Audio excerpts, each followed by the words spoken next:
Aethelstan was the first to unify England, but many aspects of what we recognize as England today were yet to develop. Many of the iconic aspects we think of for England, like its castles, its common law, and endless rivalry with all of its neighbors, were still to come. A final wave of invaders was yet to arrive, who would give England many of its iconic characteristics. In this video, we will see how the Norman Conquest transformed England and how they created many of England's greatest and longest-lasting institutions. The Anglo-Saxon Crisis. Aethelstan's death marked the beginning of renewed instability. His successor, Edmund I, was immediately faced with the loss of the North again in 939, when Olaf Guthfrithson, the Norse king of Dublin, attacked and seized York and reasserted Viking control over Northumbria. Over the decades, power in the north seesawed between English kings and Norse invaders. Among the most notable was Eric Bloodaxe, a former king of Norway who ruled as King of York intermittently in the 940s. His dramatic career, forged in both Norway and the Viking world of Ireland and the Isles, symbolized the ongoing Norse challenge to Anglo-Saxon authority.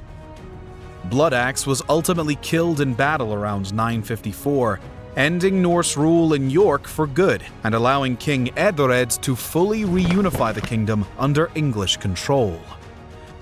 Later in the century, under King Edgar the Peaceful, England saw administrative consolidation, ecclesiastical reform, and a rare period of peace.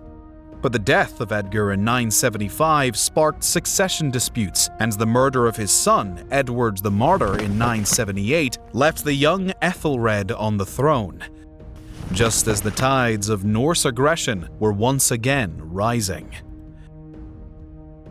Anglo-Saxon England had been blessed with many great kings, but it was inevitable that would come to an end. The 978 accession of Ethelred the Unready did exactly that. Unreliable and indecisive, Ethelred was unable to rally his realm to face a new wave of Danish attacks. In 1013, he was briefly deposed by the Danish Sven Forkbeard, but Sven's sudden death a few months later allowed Ethelred back into power. He was unable to secure his own son's succession though, and upon his death in 1016, Sven's son Canute re-established a Danish kingship over England. England enjoyed 19 years of peace under Canute. He treated the English nobles fairly, invested in the navy and army, and also organized the country into earldoms ruled over by powerful earls loyal to him. The most significant of these earls was Godwin, Earl of Wessex. After the brief and disappointing reigns of Canute's sons, Harold Harefoot and Harthacnut, the English nobles called Ethelred's son Edward to the throne. Among these nobles was Godwin, whose family now controlled several of England's earldoms. Edward kept the crown, but the House of Godwin effectively held more power than him. Edward's piety and kindness earned him a sainthood and the epithet of Confessor, but it could not make up for his weak rule and his failure to leave an heir upon his death in 1066. The Norman Conquest. The nobles quickly nominated Harold Godwinson to succeed Edward. As the most powerful of the earls and the heir to Godwin, he could command respect. But his claim was challenged by two rivals. Harald Hardrada, King of Norway, claimed his predecessor had been promised the throne years ago. Then there was William of Normandy. Nicknamed William the Bastard, he was a first cousin once removed of the late Edward and claims that Edward had promised him the throne.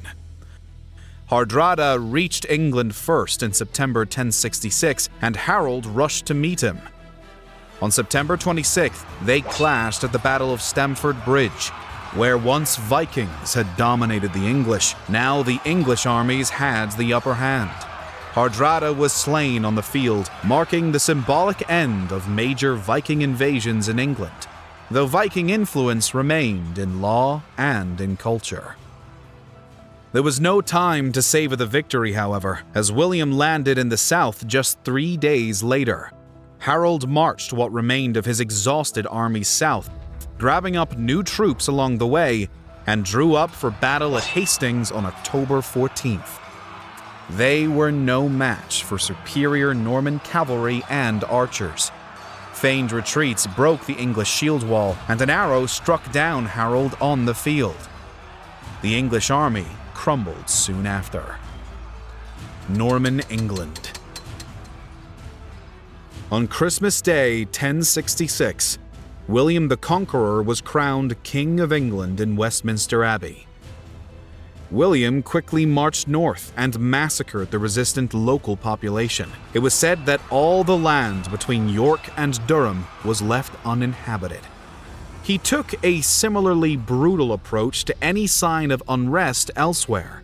Coupled with his desolation of the English nobility, England was almost a fresh canvas upon which to place a new political and social order. That new order was feudalism, a much stricter hierarchy than the Anglo-Saxon system. William granted lands to his vassals, who swore loyalty to him in exchange for their title as baron. Barons would themselves have vassals in the form of knights who were obligated to serve in battle when called upon, in exchange for their own parcel of land. Beneath them were the regular folk of England. All of England and its inhabitants were parceled out to barons and knights in this feudal structure, with every English peasant owing obedience, service, and produce to their respective lord. The feudal system was designed for the extraction of taxes and organization of martial obligations. To get a better sense of the resources at hand, William ordered an in-depth survey of all of England's land, its owners, its value, and its use. The resulting Doomsday Book provides a detailed look at England at this time and shows how quickly the Normans displaced the English. Virtually every bit of land was in Norman hands by 1086, with the native English virtually wiped out from the nobility. The Doomsday Book was a remarkable feat of administration, reflecting the scale of Norman control over England. For the common people, this was a far more total and demanding lordship than had existed under the Anglo-Saxons. William and his successors extracted much heavier taxes, and the barons asserted great control over affairs in their fiefs. A peasant depended upon his lord for everything. He could not grind his grain unless it was in the lord's mill, nor bake his bread unless it was in the lord's oven. The common people were usually referred to as villains, but in time this became synonymous with the Latin term for slave, servus, and from there they came to be known as serfs. Aside from heavier taxes though, life did not change much for the average serf. Agricultural life was still as hard and fragile as ever. Life was made a little easier with the introduction of windmills to grind grain in the later 12th century, and with the gradual supplanting of oxen with horses as the primary agricultural draught animal. But the basic rhythm of medieval farming life dragged on. Arguably, the biggest intrusion on daily life were land restrictions. Norman nobility loved to hunt, and with the king claiming ownership of all the land, he reserved the right to restrict its use. By 1200, between a quarter and a third of England was designated as a royal forest, where serfs could be punished for hunting.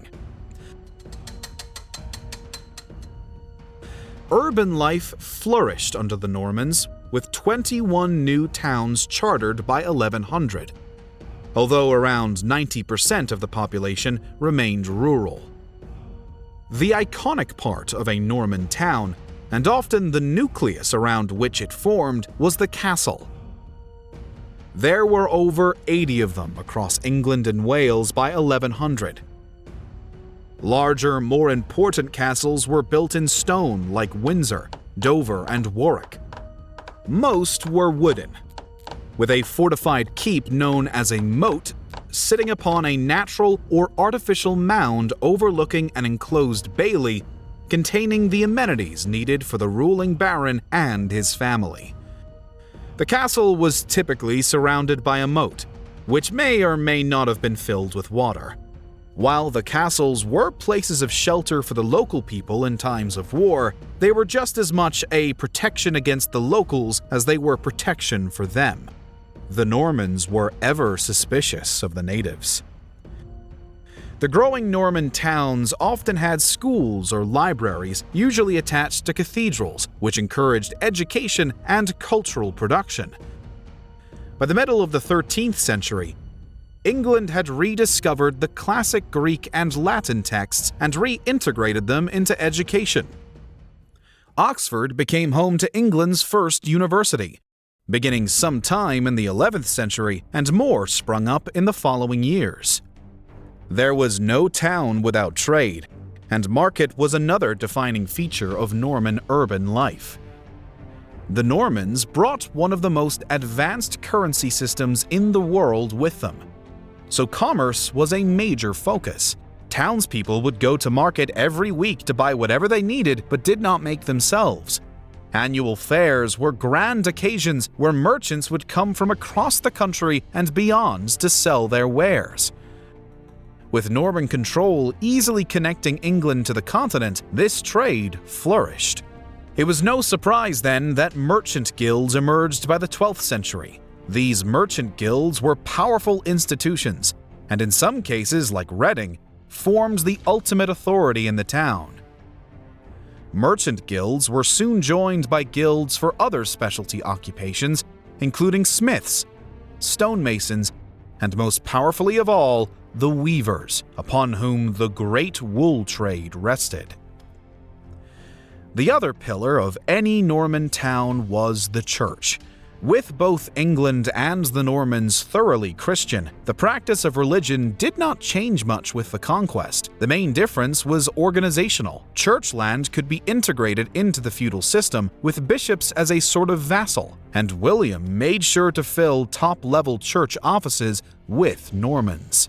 William's control of the church antagonized the Pope, and the debate over royal versus papal control of the church in England would continue to cause issues for centuries to come. The later Norman kings. William the Conqueror died in 1087. He left Normandy to his son Robert, and England to his other son, William. William II was a cruel, greedy, and extravagant ruler who worsens the already heavy tax burden on the English people to pay off his brother in order to seize control of Normandy. His subjects resented him, and the nobles despised him, so few shed a tear when he was killed in a convenient hunting accident in 1100. His brother, Henry I, claimed power the very same day. He imposed similarly high tax demands on his people to fund his obsession with retaking Normandy, which he ultimately did in 1106. Upon his death, Henry named his daughter Matilda as his heir, but the nobles resisted the idea of a female ruler and instead backed Stephen of Blois, a powerful landowner and grandson of William the Conqueror. Stephen was a dreadful king. He lacked the charisma or ruthlessness necessary for the crown, and England descended into a period known as the Anarchy. The barons noticed Stephen's weakness and asserted their authority in defiance of royal control, ignoring his orders and ruling almost independently. In 1139, Matilda invaded England to claim her promised throne while her husband targeted Normandy. The Scots also invaded simultaneously, and the Welsh rebelled too, forcing Stephen into a war on multiple fronts. In 1141, Stephen was defeated by his cousin at the Battle of Lincoln and taken captive. He was released a few months later when his wife, also named Matilda, defeated his cousin at Winchester. Still, fighting stretched on for years with no end in sight. until 1153 when Matilda's son Henry arrived with a fresh army. At almost the same time, Stephen's son and heir Eustace died unexpectedly. With the realm exhausted, the king wallowing in grief and no heir to speak of, Stephen was forced to make peace. He signed the humiliating Treaty of Westminster, which forced him to accept Henry as his successor. Stephen finally died on December 19, 1154, passing the fractured Norman realm to the Plantagenet Angevin dynasty. The Angevin Empire. Henry II's reign brought most of France and England together under the same crown and ended the 15-year-long anarchy. His Angevin Empire stretched from the borders of Scotland down to the Pyrenees. His marriage to Eleanor of Aquitaine added that valuable kingdom to his realm too, and a formidable woman to serve as queen. With such a vast and wealthy realm, Henry II was the greatest monarch in Europe for a time. However, he was clearly more French than English and spent most of his reign in Normandy. Henry's biggest contribution to England was in matters of law. The growing power of the king and the conception of the realm as all being in his possession made all matters of justice his concern.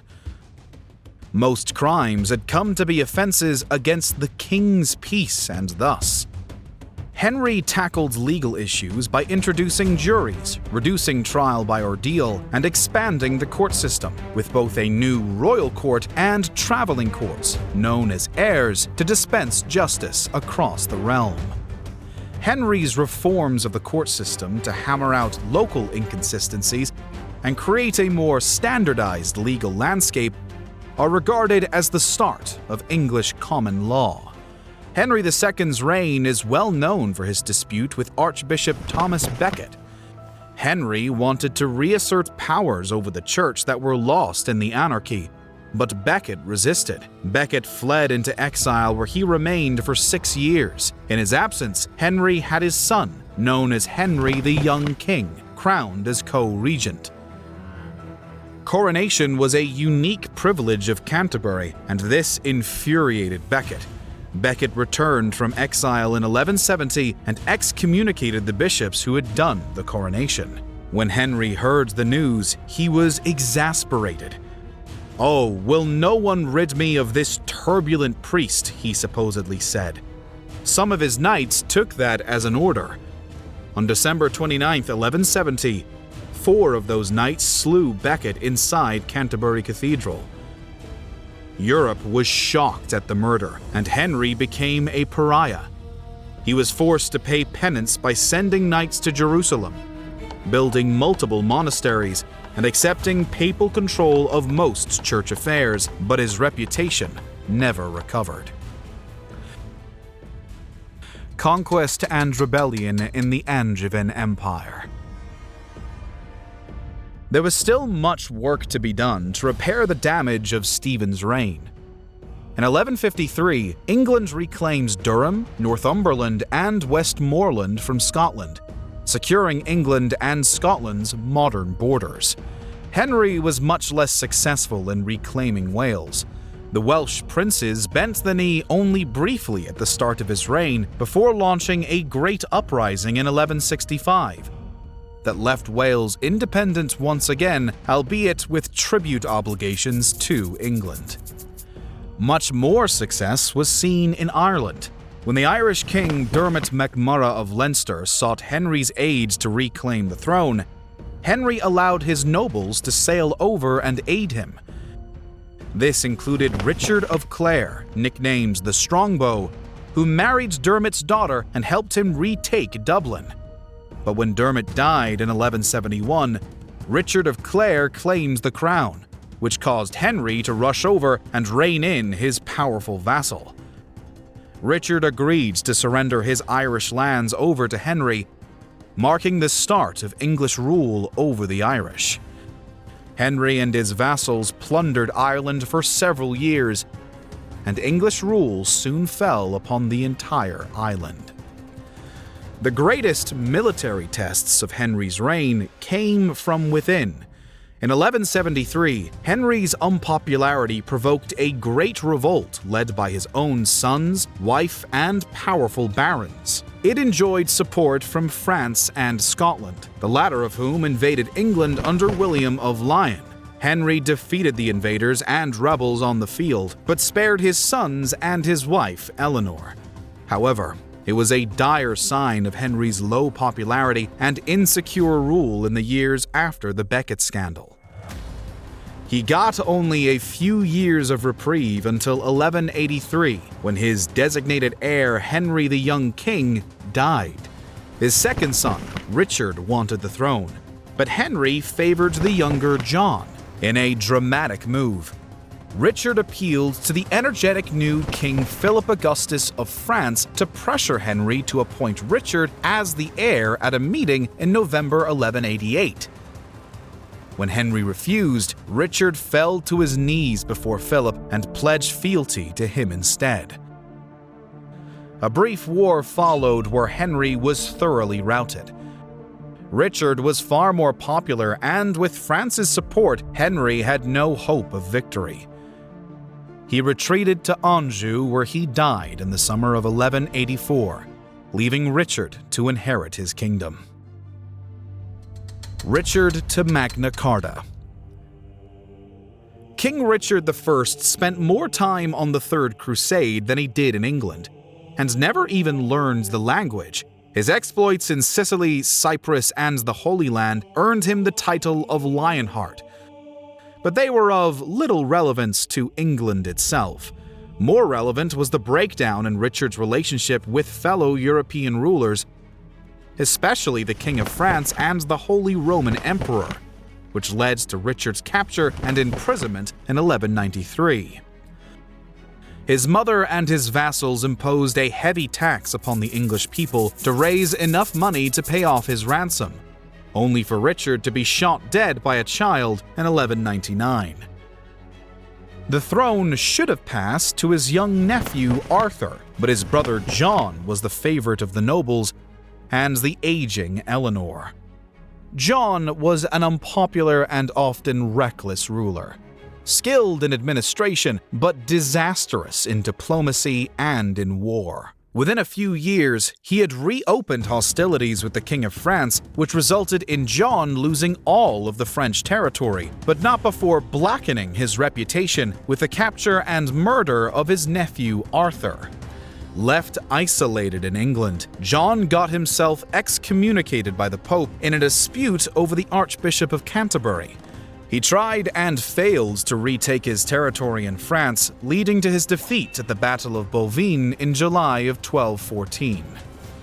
The fact that John had heavily taxed his realm to pay for these failed campaigns didn't help, and endless stories of John's cruel, abusive, and arrogant character led to open rebellion. In 1215, the great barons of the realm marched on London, and soon the church, lesser nobles, merchants, and townspeople, along with other sectors of society tired of John's awful rule, joined them. John met them to negotiate at Runnymede in June, where a landmark new document was drawn up. Magna Carta was a response to John's disastrous rule, seeking to limit royal power and protect feudal rights. Initially, it was a peace treaty that failed, but later reissues helped establish lasting principles of law. The king was no longer allowed to raise certain taxes without the approval of the King's Council, and his powers in other matters were greatly limited. Magna Carta also guaranteed the right to a trial and offered numerous protections for the interests of barons, the church, and merchants.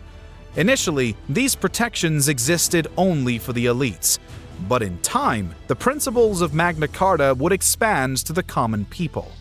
Above all, Magna Carta asserted the supremacy of law over that of the king and placed clear limits on his power. Magna Carta introduced the idea that the king was subject to law, though English monarchs continued to wield significant power for centuries. John was not pleased, and neither was the Pope, who also condemned Magna Carta. John and the barons resumed their war, but the king's death in 1216 ended the fighting.